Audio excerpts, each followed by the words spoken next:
Rahim with Eddie Hearn, Madison Square Garden one more time this Saturday night. We've discussed what's happening on the squared circle come this Saturday, but you know, another big part of boxing now is the crossover boxing, as it's so been named, and you were at the forefront of that. So Jake Paul has given a list of his top 5 crossover boxers, and I'm curious how you rate these guys. To this, Rahim. It absolutely You used to be has. such a respectable journalist. I'm joking. You used to be such a respectable promoter. Oh, together. Yes. Okay, check it out. Jake Paul obviously puts himself at the top, then Logan Paul, then KSI, then Salt Papi, then Slim, then Anderson Gibb. Okay, let me see. All right. Well, I would go Salt Papi number 1. He's my favourite. Over Jake Paul. No, Logan Paul. He's put Logan. Oh, Jake. Yeah. So I go Salt Papi. Slim. I think he's a skinny guy. Yeah. Quite good, like long arms. Exactly. He fought Tom Zanetti, right? That's exactly. Oh, hey, I got it. I like Anderson Gibb. I think he's quite good. I mean, I did the Jake Paul Anderson Gibb fight when he got crushed, but he was just like a rabbit in headlights. So I'm going to go. I'm not putting Jake Paul as a YouTube boxer because I don't think he is. So Wait, hold on. Then what is he? He's a boxer. Fair enough. Fair play. He's doing it properly. You know, I think he's fighting at least MMA guys and now a boxer. So, so if we're going from this list, I think KSI's improving as well. I'm going to go Salt Papi, KSI, Logan Paul, Anderson Gibb, and Slim.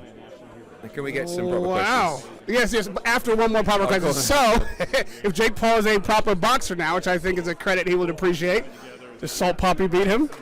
Ooh. Yes. All right. Do you not think so? I think that's a tremendous answer. I rate Salt and Pepper. Salt Papi. I think he's good. He's southpaw, pretty sharp. I like him because he's very similar physique to me. You know, like man's man. You know? Dad's bod. Yeah, exactly. All right, mate. No, I would say that he is shockingly good at this sport. Now, someone who is not so shocking, but also excellent at traditional boxing, Canelo Alvarez. We talked about the Ryder fight being next, but is Mexico a location, like a serious consideration for that fight? It really is. I mean, but for a long time, Canelo Alvarez has wanted to take a fight to Mexico. It was my sort of remit from Eddie Reynoso. Look everywhere and let us know what you think. You know, we had proposals from the Middle East.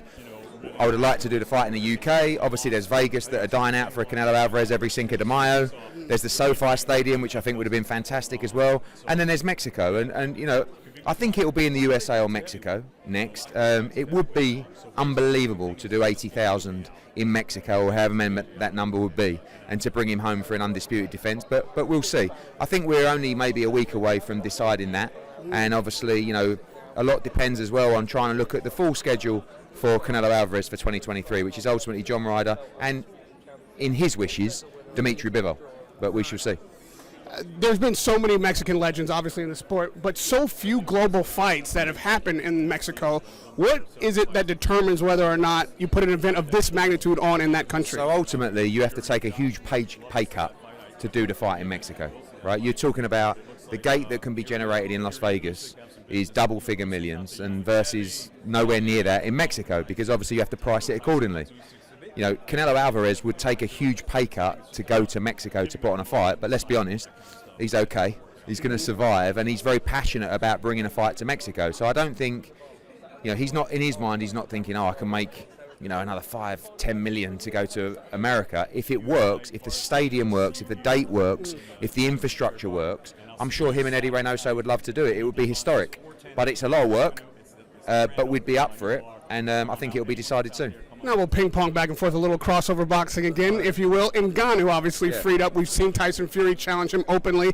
But, I mean, this is the guy to get if you're going to do some kind of exhibition or unusual boxing match. Where are you in that level of sweepstakes? And would Joshua consider taking on a fight of that magnitude? Yeah, I think that AJ's priority is to get a shot at the world heavyweight title again. Obviously, going through Francis Ngannou is not going to change that or speed that up. But at the same time, it's a huge fight, it's a huge spectacle. I really haven't discussed it with Anthony, but, you know, I'm sure that if it was iconic and historic, he would consider it at the same time. His focus is on April the 1st. I think if April the 1st was there and there wasn't a shot at the world heavyweight title, or there was an opportunity to go again in the summer,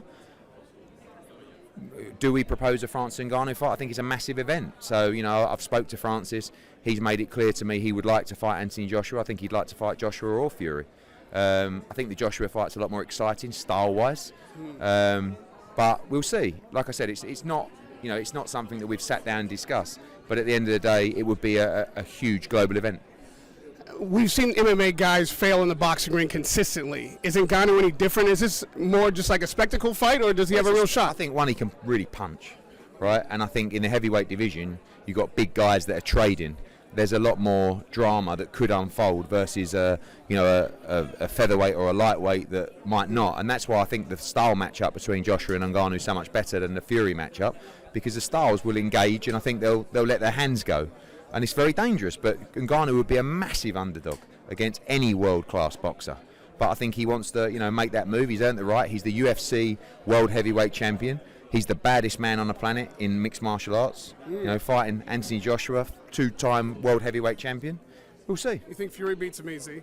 Ngannou? Yeah. I think I think it's going to be very difficult for him to compete with those guys. But if he's trading up, and we know he can punch, anything could happen.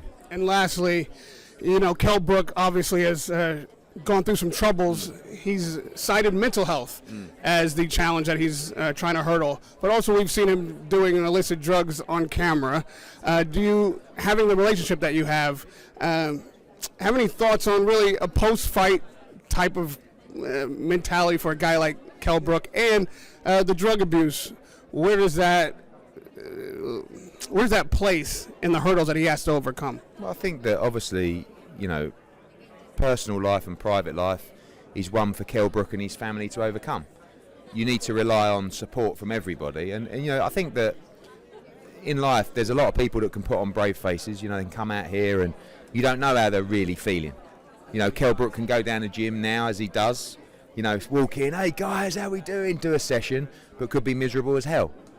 Some people, you see people take their own lives, and you always see people close to them say, I can't believe it. How many times do you hear that? I can't believe it, I was with him yesterday. So you don't know how someone's feeling. That's why you've got to be careful how you treat them, and you've got to be careful what you say to them. So for someone like Kell Brook, clearly, and this happens with a lot of fighters, when you leave the sport that gives you so many highs and so much joy and so much drama and intensity, it completely takes and provides a void in your life, because you haven't got that anymore. He's not training 10 weeks knowing that he's going to be fighting, walking out in front of 18,000 people, fighting in front of the world. He's probably walking around going, I feel lost. I don't really know what I'm doing.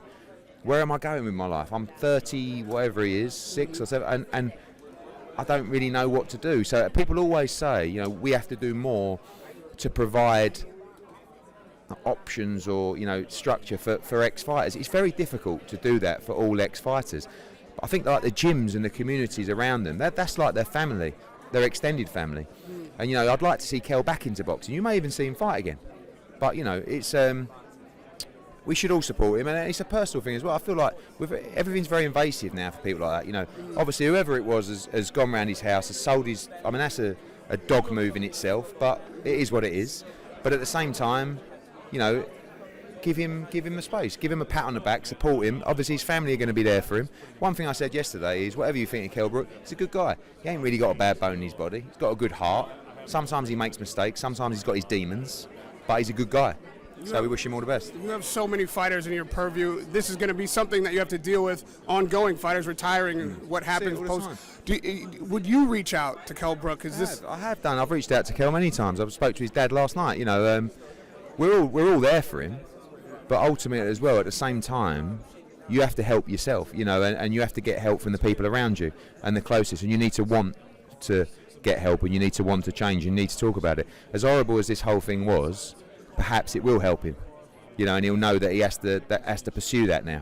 But at the end of the day, let him get on with it. It's, like I said, you live in such an invasive world now where everyone's seen that now. It's not nice for his family and his kids and all that kind of stuff that that could go to his school, the schools, and it's like, it's a horrible world we live in sometimes. Everyone makes mistakes, everyone goes through bad times, and hopefully he can come through the other side and we can see him smiling. for all of those of us in boxing who have seen this guy go through some tough times and other fighters go through some tough times, I think we can all band together and say we support mental health, we support Kell Brook. We hope that we all stay healthy and happy, and we're here for you, man. And thank you for being here for me for the time. We ran a little long, but I appreciate it. Radio Rahim with Eddie Hearn.